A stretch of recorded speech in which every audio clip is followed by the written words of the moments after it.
Hello mga kamidya! Ngayong araw na ito ay araw ng buwan ng Marso. At para gawin nating espesyal ay gumawa ako ng video at ito rin ang unang video na ibabahagi ko sa inyo mga kamidya. Tara, samahan niyo ako. Tara, samahan niyo ako at pasukin natin ang mga puso ng mga manloloko at siguraduhin natin sa unang araw na ito ay unang mawawasak ang kanilang mga puso. O si Tatag. Kamidya, alam ko na kanina nyo pansin, lalakad tayo ng lakad. Oo, may pupunta tayo sa bukid. At sasamahan nyo kami.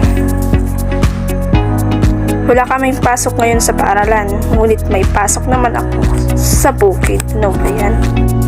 Pero mga kamidya, alam ko na kung bakit sinasama ako ni Mama dito sa bukid. Gusto niyang iparanas daw ang buhay na hindi nakapagtapos ng pag-aaral.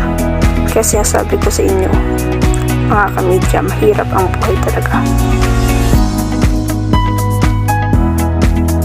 Ito na mga kamidya, malapit na tayo. Ang layo ng linakad natin at yung daan delikado pa. Tignan niyo mga kamidya, ang init-init. Lakas ang sikat ng araw. Anong oras pa lang naiinitan na ako. At sa wakas nakarating na tayo mga kamidya. Alam niyo na ang gagawin natin. Oo, magtatanim tayo ng palay. O munfokoy sa salita namin. Sige, tara, magsimula na tayo.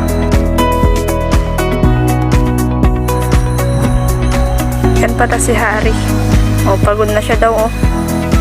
Tignan nyo, Hari nga siya. Pero napapagod naman. Kahit Hari siya, magtatrabaho siya talaga sa bukid kung hindi siya nakapagtapos na pag-aaral. Kaya, mga kabataan dyan na kagaya ko, mag-aral lang tayo ng mabuti kasi naranasan ko ang sakit ng lahat ng katawan. Maghapon ka na kayo ko. Sa ilalim ng mainit na araw. Yan ang buhay ng magsasaka.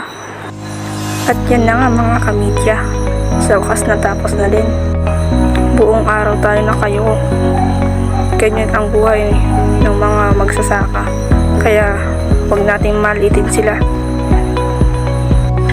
Mga kagaya kong magsasaka, ang mga magulang, huwag niyong kahiya sila kasi sobrang hirap na dinanas nila para lang sa inyo, sa atin.